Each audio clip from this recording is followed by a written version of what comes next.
आखिर नौकर का बच्चा नौकर क्यों बन रहा है। जिंदगी में जब भी मौका मिलेगा तो मैं उन लोगों को पढ़ाऊंगी जो नहीं पढ़ पा रहे हो। बाहर सारे ममालिक में कूड़े को रिसाइकिल कर रहे हैं। सूखा कूड़ा है घर च तो वो आबरू वाले दे दो। 3 रुपए की पेंसिल थी, वो काफी सारी पेंसिलें आई। उन पेंसिलों ने मुझे ना हौसला दिया, हाँ कि यार अगर ये आ सकती है ना तो फिर बाकी भी आ सकती है। इस कूड़े के साथ बहुत सी चीजें आ रही हैं। लोगों की मोहब्बत आ रही है, लोगों का एहतराम आ रहा है, लोगों का ख्याल आ रहा है मेरे साथ। झुग्गीवासी बच्चा जो है वो आम बच्चे की निस्बत ज्यादा ज़हीन, ज्यादा कॉन्फिडेंट है। आप अपनी ज़कात दे सकते हैं, आप खैरात दे सकते हैं, वो भी नहीं दे रहे। आप सूखा कूड़ा तो दे सकते हो यार, वही दे दो। मैं हूं महसम अब्बास। क्या आप जानते हैं कि ये कूड़ा जिसे हम और आप फजूल समझ के फेंक देते हैं और कहीं भी फेंक देते हैं, ये आने वाली नस्लों की किस्मत बदल सकता है। जी हां, आज मैं आपकी मुलाकात करवाऊंगा एक ऐसी खातून से जो पिछले 22 साल से आने वाली नस्लों को तालीम याफ्ता बना रही हैं इस कूड़े की मदद से। साथ रहिएगा, आपको उस खातून की कहानी सुनवाते हैं। ये कहानी आज से कोई 22 साल पहले 1 जनवरी 2003 को लिंक मॉडल टाउन रोड पर मैं रहती हूँ, वहाँ के पोर्ट से शुरू हुई। वो अचानक ख्याल नहीं था, ये बहुत अरसे से जहन में बात थी कि आखिर नौकर का बच्चा नौकर क्यों बन रहा है। जिस घर में मैं शादी होके आई हूँ वहाँ मुझे एक नौकरानी की बच्ची दिखाई दी और वो मेरे थोड़ी छोटी हेल्प कर रही है, छोटे छोटे हाथों से कर रही है। तो वो अच्छा नहीं लग रहा होता था। तो वो उस बच्ची में आपको अपने बहन भाई दिख रहे होते हैं। ख्वाहिश यही थी कि ये हाथ जो हैं किताबें लेके रहें, ये झाड़ू या वॉश बेसन को साफ करते दिखाई ना दें। तो वो मैं अपनी हिडन ख्वाहिश पूरी करती थी कि वो बच्ची थोड़ा देर काम करती थी और कुछ देर में उसको छुप के पढ़ाती थी। तो इसलिए बड़ी परेशानी होती थी। और ये आहिस्ता आहिस्ता था कि ज़िंदगी में जब भी मौका मिलेगा तो मैं उन लोगों को पढ़ाऊँगी जो नहीं पढ़ पा रहे होते, क्योंकि मुझे एक खुशहाल इज़्ज़त वाली ज़िंदगी का ज़रिया सिर्फ तालीम बना। ज़िंदगी की महरूमियों ने ये बताया कि ये सब कुछ हासिल करने का तरीका ये नहीं है कि आप भीख मांगे या आप लोगों से तवक्कात रखें। आपको ख़ुद कुछ करना है, और अगर ख़ुद कुछ करके लेंगे तो उसकी तो मज़ा ही और तरह का आ रहा होगा। तो मैंने उन्हें पढ़ाना शुरू किया और मैंने उनको इस तरीके से नहीं पढ़ाया कि बस ठीक है पढ़ लिया, ठीक है थोड़ा बहुत। मेरा मकसद था कि ऐसा पढ़ ले, क्योंकि टाइम भी शॉर्ट है, ये काम वालियों के बच्चे हैं, फिर काम में लग जाएंगे, तो बहुत शॉर्ट वक्त में इनको ज़्यादा से ज़्यादा पढ़ा दिया जाए। फिर 6 महीने बाद पता चला कि उस छत पे वो बच्चे नौकरानियों के बहुत ज़्यादा हो गए हैं, अब उस पर भी गुजारा नहीं होगा। तो ये सिलसिला चलते चलते 1 कमरा, 1 घर, 1 मकान, और आज आपके सामने 22 सालों में 11 बिल्डिंग्स मौजूद। लेकिन जब मैं पहले दिन चली थी तो मेरे दिल में जहन में ये सोच थी कि कॉपी, पेंसिल, किताब, रबर, शार्पनर तो पढ़ाने के लिए चाहिए। अब ये कहाँ से आएंगे अगर मैं जॉब भी नहीं कर रही और मैं किसी से ले भी नहीं रही। तो उसके लिए फिर लोगों को मैंने समझाना शुरू करना कि भी घर में कैलेंडर है, घर में कोई टिश्यू का डब्बा है, घर में रफ कापियाँ हैं। ये स्टार्ट वहाँ से हो गया कि भी आप ये मुझे दें क्योंकि मैं बच्चे पढ़ा रही हूँ। तो फिर मुस्तकिल बुनियादों पे कुछ तो चाहिए। मैंने मुख्तलिफ बिजनेस किए, बेडशीट्स पे किया, ड्राई फ्लावर्स पे किया कि कुछ फंड आए, लेकिन मेरा फिर फैसलाबाद के चक्कर नहीं ख़त्म होते थे और मैं अपने स्कूल्स को नहीं देख पाती थी।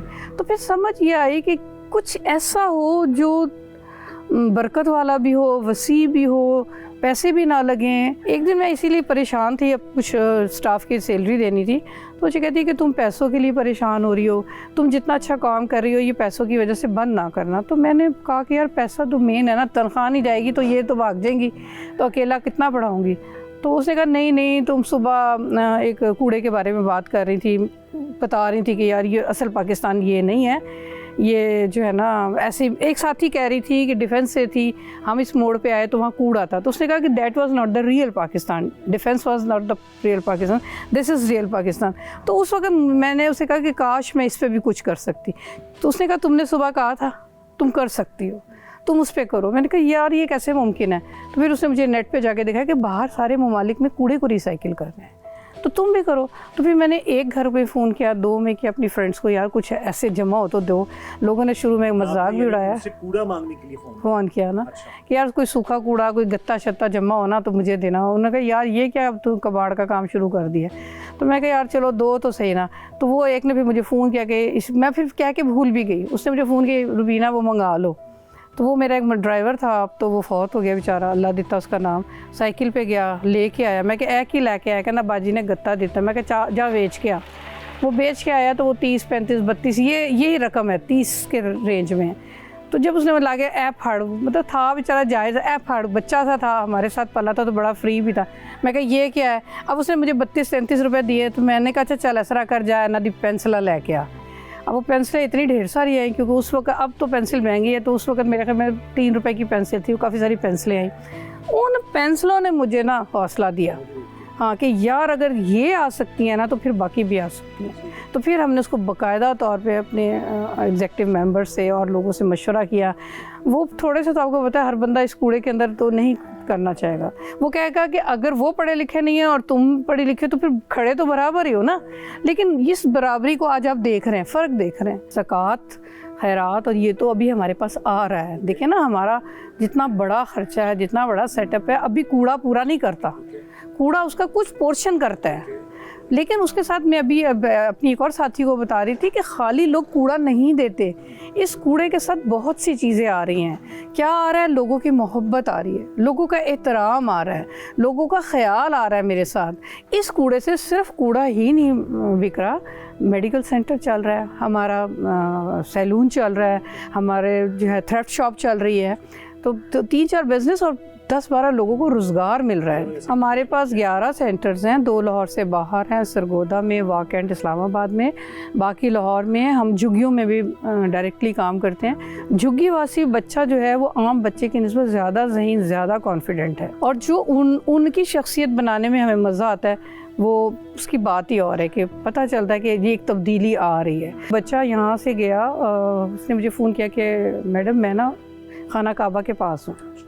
तो मैंने कहा अच्छा शकील, उसका नाम शकील था।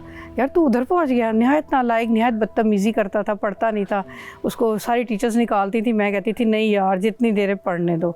तो माशाल्लाह उसने अकाउंट्स किया और फिर वो वहाँ पे अकाउंटेंट की जॉब पे गया। और फिर उसने जब पहला उम्रा किया तो उसने मुझे फ़ोन किया और उसने कहा एक माँ तो वो थी जिसने पैदा किया और एक माँ आप हो।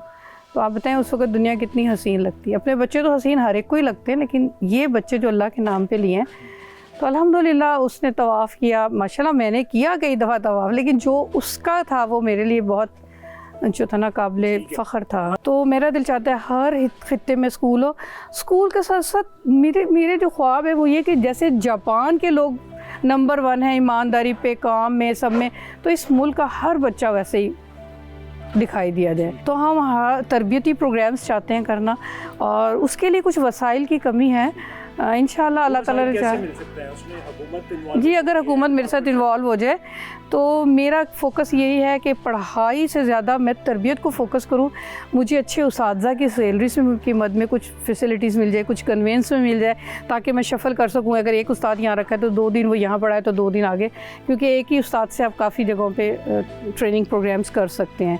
जैसे अगर जापान में अगर वो बच्चों को ट्रैफिक रूल सिखा रहे हैं या मेडिकल सिखा रहे हैं या मैनरिज़म सिखा रहे हैं, तो उनकी अशिया चाहिए ना। प्राइवेट स्कूल तो फ़ीसें ले रहे हैं, मैं तो फ़ीस ले ही नहीं रही 100%। देखें जुड़ने के कई तरीके हैं। पहला तो है कि अगर आप किसी बच्चे की सरपरस्ती ले लें, जो डे स्कॉलर है वो 1500 रुपये पर मंथ पे है, हम पूरी फ़ाइल बनाते हैं, हम फ़ाइल भेजते हैं, वो हमारे साथ मुंसलिक हो जाता है। अच्छा जी, वो कहता है नहीं मैं यतीम बच्चा, क्योंकि आपने पीस होम के नाम से यतीम खाना देखा है, हमारे पास इस वक्त 200 से ज़ायद यतीम बच्चे हैं। तो 10,000 रुपये महीना यतीम बच्चे का जो डे एंड नाइट यहीं रहता है। बेस्ट उसकी टीचिंग, बेस्ट उसकी जो है ना नरिशमेंट का इंतज़ाम किया जा रहा होता है, कहीं कंप्रोमाइज़ नहीं है। वो कर सकते हैं, वो दोनों नहीं कर रहे। आप अपनी ज़कात दे सकते हैं, आप खैरात दे सकते हैं, वो भी नहीं दे रहे। आप सूखा कूड़ा तो दे सकते हो यार, वही दे दो। हमारा नंबर हर जगह अवेलेबल है, आप भी चाहें तो चला सकते हैं। वेबसाइट पे चले जाएं, हमारी फेसबुक को आबरू एजुकेशन वेलफेयर ऑर्गेनाइजेशन की इर्द गिर्द के लोगों को बताएं कि सूखा कूड़ा ज़ाया ना करो यार। अब हमने इस मुल्क के हर बच्चे को पढ़ाना है। ऐसे ही है ना, देखिए सफाई निस्फ़ ईमान है, आपका और मेरा तो यकीन है। तो सीधी सीधी आधी इबादत तो हम इस सूखे कूड़े को जमा करके पहुंचा देंगे, आधी इबादत हम इसको पढ़ा के बच्चों को कर लेंगे। वो डोर टू डोर जैसे हम नमाज के लिए तबलीग करते हैं कि जी नमाज के लिए आ जाएं, तो हम तबलीग ये भी कर सकते हैं कि यार सूखा कूड़ा है घर च, तो वो आबरू वाले नूं दे दो। आबरू वाले क्या देंगे कि इस घर के वेस्ट से ये वाला बच्चा पढ़ रहा है। मैंने आपको बताया 60 लाख का खर्चा है, 20% से ज़ायद जो है वो कूड़े से हो रहा है। मैंने आपको बताया कि ये कूड़ा खाली कूड़ा ही नहीं है, इसके साथ और कुछ भी मुंसलिक होकर आ रहा है। फिज़िकली लोग पढ़ाने आ रहे हैं। मैं देखने वालों को यही पैगाम दूंगी कि वो ख़वातीन जो पढ़ी लिखी हैं वो कहती हैं कन्वेंस की वजह से हम नहीं निकल सकते, अपने घरों में बैठें, तसल्ली से बैठें, सिर्फ मुझे फ़ोन करें, मेरा बंदा आके हमारे स्टूडेंट्स की कॉपियाँ आपको देगा, पैटर्न देगा कि यार इस पैटर्न पर रीचेक कर दो। हमारे उस्ताज़ा भी अलर्ट होंगे, एक टीम बन जाएगी, सर्वेलेंस टीम बन जाएगी।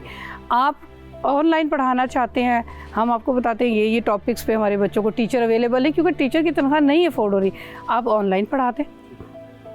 ये दोनों भी नहीं करना चाहते, आप अपने इर्द गिर्द के लोगों को ये बता सकते हैं, शादी ब्याह में, फंक्शंस पे, अल्लाह ना करे कोई फौतगी हो जाती है, सब जमा है, कि यार कूड़ा ज़ाया ना करो, यार अल्लाह के वास्ते हम गरीब ज़रूर हैं, हम फ़कीर ना बने, हमें फ़कीर और उसरत से बचा लिया जाए। तो आइए हम सब मिल के कोशिश करते हैं, और क्या करें, हम किसी के आगे हाथ ना फैलाएं, अपने रब के आगे हाथ फैलाएं और अपने लोगों से कहें कि कूड़ा ज़ाया ना करो।